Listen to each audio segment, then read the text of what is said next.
आदमी मानसिक रूप में मजबूत है वो दुनिया में कभी नहीं कहीं नहीं दबेगा। किसी भी कितना बड़ा कोई तांत्रिक, स्वामी, साधु, संत, महात्मा किसी से नहीं डरेगा, खुला चैलेंज करेगा। हमारे देश में वैज्ञानिक मुट्ठी भर हैं और ये तथाकथित साधु, संत, महात्मा सबसे ज्यादा हैं। फिर भी हम ये झूठा दावा करते हैं कि हम विश्व गुरु हैं। किस चीज में विश्व गुरु हैं? अगर आप अभी जो आज की तारीख में उत्तर प्रदेश के इलाहाबाद में कुंभ का मेला चल रहा है, अगर उसको आंखों से देखोगे ना, हंसी आती है कि कितनी बड़ी बेवकूफी है। नंगे लोग घूम रहे हैं, राख लगा के घूम रहे हैं, वो कई सिर में बालों में मोबाइल फोन टांगे हुए। विज्ञान का प्रयोग करते हैं लेकिन पाखंड का कितना दिखावा करते हैं। वो राजशाही यात्रा, शाही यात्रा, पेशवा यात्रा और घोड़े, गधे, हाथी पे नंगे बैठ कर चल रहे हैं। क्या दुनिया में हमारा मजाक नहीं हो रहा? अगर वो पैसा विज्ञान और टेक्नोलॉजी में लगाया जाता, क्या बड़े बड़े वैज्ञानिक तैयार नहीं होते? क्योंकि हमारे धरातल पर वैज्ञानिक तैयार नहीं किए जाते, पाखंडी तैयार किए जाते हैं, बाबे मोड़े तैयार किए जाते हैं और वो देश की जनता को नशा करना सिखाते हैं। सारे के सारे बलात्कारी मिलते हैं।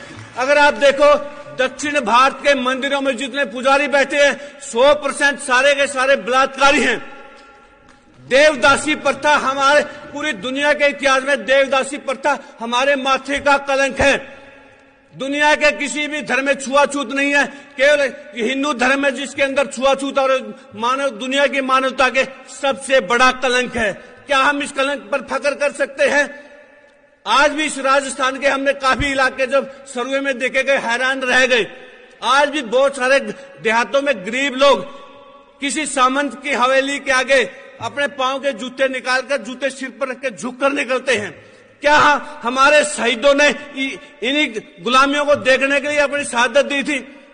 क्या शहीद भगत सिंह ने इसीलिए अंग्रेजों को चिट्ठी लिखी थी कि मुझे फांसी नहीं दी जाए, मैं फांसी नहीं लेना चाहता, मुझे गोली मारी जाए क्योंकि मैं जंगी कैदी हूं? शहीद भगत सिंह ने गोली से मरने के लिए चिट्ठी लिखी थी और एक कायर सावरकर जिसने लगातार माफी मांगी और अंग्रेजों से 60 रुपए महीना पेंशन ली, आज उसके नाम पर कॉलेज बन रहे हैं। शहीद भगत सिंह के नाम पर कॉलेज बनने चाहिए या सावरकर के नाम पर? हमें ये इन चीजों की तरफ ध्यान देना होगा। अगर गद्दार लोग देश पर काबिज करेंगे, फिर जिन्होंने शहादत दी है फिर उनका क्या महत्व रह गया? ये चीजें बहुत जरूरी है। क्या हम दोबारा गुलाम नहीं होने जा रहे? क्या फिर हमारी आगे आने वाली पीढ़ियों को फिर शहादत देनी पड़ेगी? क्या इसीलिए स्वतंत्रता सेनानियों ने आजादी की लड़ाई लड़ी थी? हमारे यहाँ राजस्थान में किसानों को लामबंद करके गोकुला सिंह नाम के एक स्वतंत्रता सेनानी ने मुगलों के खिलाफ लड़ाई लड़ी, उस जमाने में अंग्रेजों के खिलाफ लड़ाई लड़ी। वो अनपढ़ भोले लोग थे। अनपढ़ भोले भी जब आजादी की लड़ाई में इस हद तक जा सकते थे। हमारे पास तो साधन है, संसाधन है, पढ़े लिखे हैं, नौकरी पेशे वाले हैं। क्या हम उन लोगों की तर्ज पर इस अत्याचार का खिलाफ विरोध नहीं कर सकते? जिस देश में बच्चे भूख से मर रहे हैं वहां गणेश दूध पी जाता है। क्या ये चीजें बर्दाश्त करने लायक है? बिल्कुल भी नहीं। इसलिए सभी साथियों से हाथ जोड़कर अपील है कि इस मुहिम में आप प्रैक्टिकल बनिए। अपने आसपास जहां भी जिस इलाके में आप वहां काम करिए। और सभी से एक बात विशेषकर कहना चाहूंगा, क्योंकि जो साथी इस लाइन में आते हैं वो सबसे ज्यादा एक चीज पे उलझते हैं, वो है भगवान का मुद्दा। आपको सबसे 1 या 2 मिनट नहीं पकड़ेंगे पाखंडी लोग, वो आपको भगवान के मुद्दे पर घेरेंगे। आपको सिंपल एक लाइन में जवाब देना है। अगर वो कहते हैं आप भगवान को मानते हो या नहीं, आपने हां या ना में जवाब देने की बजाय एक ही लाइन में बोलना है कि हम भगवान को ढूंढ रहे हैं, तलाश कर रहे हैं। जिस दिन भगवान मिल गया सबसे पहले आपको मौके पे बुलाएंगे। दूसरी लाइन बोलनी है, अगर भगवान आपको मिल गया आप हमारे को बुला लेना। जब तक आप लॉजिकल बातों में उनको नहीं उलझाओगे तब तक आप नहीं जीत पाओगे।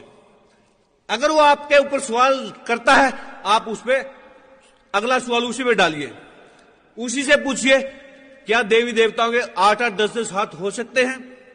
अगर 8-10 हाथ एक देवी के होंगे वो कैसे कमीज पहनेगी, ब्लाउज पहनेगी? ये लॉजिकल बातें कीजिए। लॉजिकल बात करोगे तो आप जीतोगे। सवाल उन्हीं से डाल दो कि हनुमान ने सूरज मुंह में ले लिया। उन बेवकूफों से सवाल करो, धरती से सूरज 13 लाख गुना बड़ा है, 13 लाख गुना बड़ा। तो वो आदमी हनुमान फिर धरती पर रहता कैसे था? जब 13 लाख गुना बड़ा सूरज को मुंह में ले गया, तो उसका खुद का साइज तो सूरज से 16 लाख गुना बड़ा होना चाहिए ना। जब तक आप खुला चैलेंज नहीं करोगे तब तक बात नहीं बनेगी। मेरे जो शादी के कार्ड में जो कोटेशन पे लिखा था अंधविश्वास, पाखंड और प्रदूषण मुक्त शादी, इस प्रदूषण वाले मुक्त पे सबसे ज्यादा फोन आए कि हवन से कैसे प्रदूषण फैलता है। मैं लगातार फोन आने से परेशान हो गए, तैयारी चल रही थी। फिर मैंने 10 करोड़ का इनाम रखा जी। अगर कोई ये साबित कर दे हवन यज्ञ से पर्यावरण सुधरता है तो हम 10 करोड़ देंगे, और अगर हम साबित करेंगे कि प्रदूषण फैलता है 10 करोड़ आप देना। उसके बाद किसी का फोन नहीं आया। आज चौथी क्लास के बच्चे को पता है, तीसरी चौथी क्लास के बच्चे को, जब भी आग जलेगी ऑक्सीजन खत्म होगी, कार्बन डाइऑक्साइड, कार्बन मोनोऑक्साइड ये गैसें पैदा होती है। अगर आप घी फूको, चंदन फूको, हम हवन सामग्री फूको, carbon dioxide, carbon monoxide, sulphur dioxide तीनों गैसें निकलते, तीनों हमारे लिए नुकसानदायक हैं। ये जानकारी बराबर बताना जरूरी है। हमारे बुजुर्गों ने कहा था देसी घी खाने की चीज है, फूकने की नहीं, जलाने की नहीं। देसी घी खाओ, ताकतवर बढ़ो, शारीरिक तौर से भी मानसिक तौर पे भी। इसलिए सभी साथियों से हाथ जोड़कर अपील है, ज्यादा से ज्यादा पत्रिकाएं पढ़े, ज्यादा से ज्यादा किताबें पढ़े, ज्यादा से ज्यादा प्रोग्रेसिव डॉक्यूमेंट्री फिल्म है वो ज्यादा से ज्यादा देखे, और ज्यादा से ज्यादा लोगों को जोड़े, और पूरी ताकत के साथ इस आंदोलन में कूद पड़ो। और हमारे देश का भविष्य वैज्ञानिक नजरिए में है, तर्कशीलता में है, नास्तिकता में है। नास्तिक आदमी उसे कहते हैं जिसे खुद पर भी भरोसा है, दूसरों पर भी भरोसा है। आस्तिक कौन है? जिसको ना खुद पे भरोसा ना दूसरे पे भरोसा। मजबूत आदमी ही हमेशा जंग जीतते हैं, कायर और कमजोर नहीं। हमारे देश को गुलाम होने का सबसे बड़ा कारण अंधविश्वास, पाखंड है।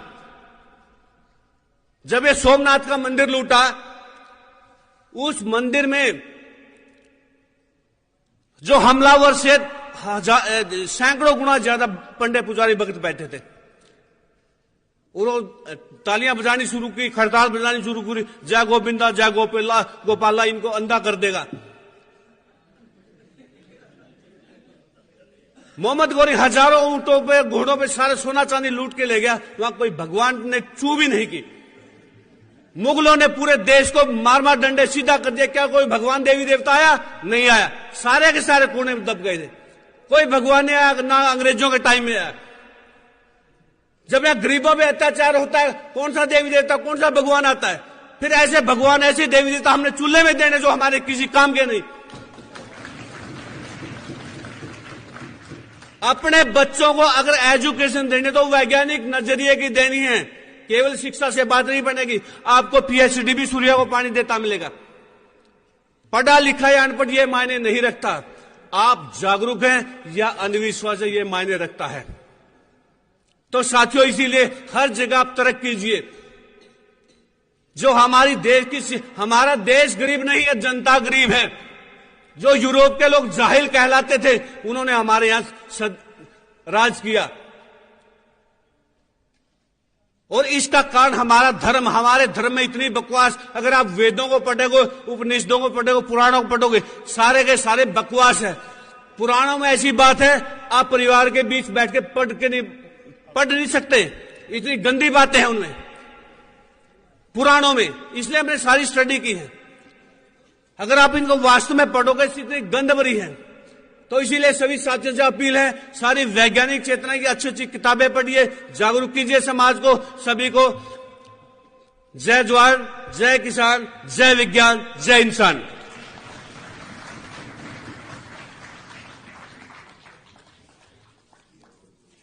इनके बाद मैं बुलाना चाहूंगा